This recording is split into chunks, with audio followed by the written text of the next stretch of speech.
A couple thousand years later, there was a woman. We don't even know her name. But she came up to Jesus when Jesus was on a little R&R time, a little vacation, kind of getting away from things and kicking back a little bit. And she came up to Jesus and said, Jesus, you've got to help me out because my daughter is demon-possessed. And I've heard all these stories about you, and you're the only one that can help her. And she pleaded with Jesus to do something about her kid. And Jesus ignored her completely. Ignored her. You ever felt like he's ignored you? She did. He was.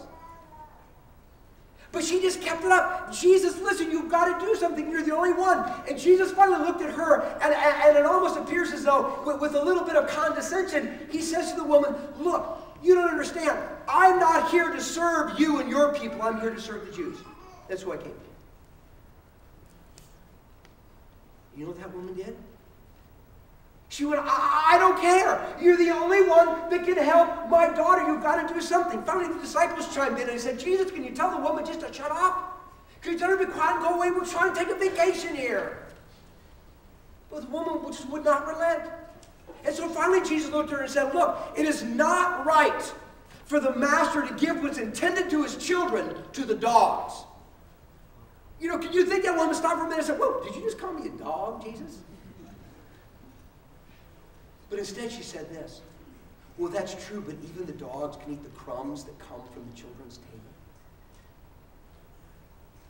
And then Jesus said, woman, your faith is awesome. Your daughter is healed from this moment on. And she was. That nameless woman, listen, remained with Jesus. This word remain means to be trustingly and tenaciously committed to something. It describes a spirit that said, I will not let go, no matter what, no matter how hard, no matter how long, because I know if I just won't let go, something good will happen in the end. That's what this word remain means. To be tenaciously and trustingly committed to something because you believe it will do you good in the end. And in that passage we read from Jesus, he said, remain in me. He said, remain in my word. He said, remain in my love. If you will be trustingly and tenaciously committed to these things, you will be a spiritually healthy person. And so from these words of Jesus, I believe we get these powerful insights into how we gain and maintain spiritual health. It's through three commitments. And the first commitment is a commitment to openness with Jesus. That's what he meant when he said, abide, remain in me. Spiritually healthy people remain open to Jesus. They hear his gentle whispers. They are responsive to his promptings. They are teachable. They are moldable. They are pliable. And when Jesus moves inside of them, they hear it and they respond to it. They're open to Jesus. I coach a couple of sports. They both happen to involve running. And I noticed over the years a certain phenomenon. Almost every freshman athlete that enters a program is very coachable. It's like, tell me what to do, tell me how to do it, tell me how much of it to get done, I'll get it done. You want to talk about my form, I'll learn my form. You want to talk about running cadence or rhythm, I'll learn about running cadence and rhythm. And when I learned about all the other exercises you do in order to have a strong and healthy core, so that I can be a better runner, they're so into it. They hang on every word because they want to be good. But here's what I've observed happen. When those freshmen become like upperclassmen and juniors and seniors, sometimes they feel they outgrow the need to be coached. I've heard a lot of these things before. Yeah, you know what? I got it figured out, coach. I got my way of doing it. And then it's like at that point, no matter what I say, no matter what I point out, no matter how I explain why, it's kind of like, yeah. Like, I got this down. And I watch them go their own way. And inevitably, they underperform. And what could have been and should have been their best year becomes a subpar year. Because they've lost that capacity to be open to coaching. Same thing can happen between us and our relationship with Jesus. It seems like early on when we first discover Jesus, we first get into Jesus, we first get a relationship with Jesus, and we finally understand what that means. It's not religion, it's a relationship. It's actually a real person alive, a spirit interacting with me, and I follow and I listen. He does cool things inside of me. We're so overwhelmed by the newness of that. We're like so coachable. Jesus, what do you want me to do?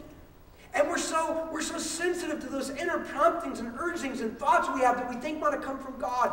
But somehow as we kind of move through life for a variety of reasons, we stop being so coachable. And we do so to our own kind of demise. We begin underperforming because we're not being coached.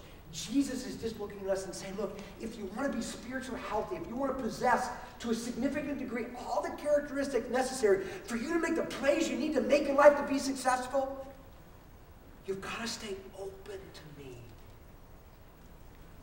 You still have to be able to hear my inner whispers, and you need to arrange yourself around what I'm doing inside of you. Openness with Jesus, a commitment to that is the first commitment that makes us spiritually healthy. Here's the second one. Jesus said, then there needs to be a learning from Jesus. This is the whole abide in my word, let my word abide in you.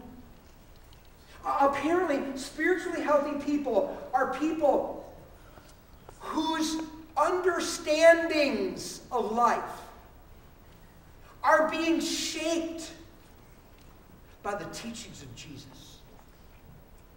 I'm not talking about here of laying up a vast array of biblical knowledge. I'm saying that spiritually healthy people are beginning to understand their life, and they're beginning to understand their role in life because their perspective is matching Jesus' perspective. They're seeing life from his perspective. They're beginning to understand from the perspective of Jesus how their life fits into the story that God is writing in the world. They learn, they get their understanding and perspective from Jesus.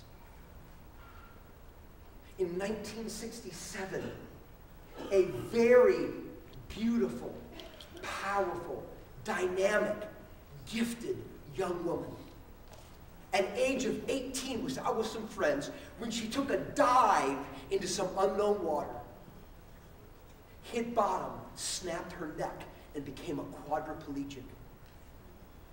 Her name was Johnny Erickson Tata. Perhaps some of you have heard of her. And when she first spent those initial weeks in a hospital bed receiving the news that she would never regain the use of her arms or legs, she grew angry and bitter at God for letting this happen. She had such a beautiful life in front of her. There were so many things she wanted to do, and now it all seemed shattered.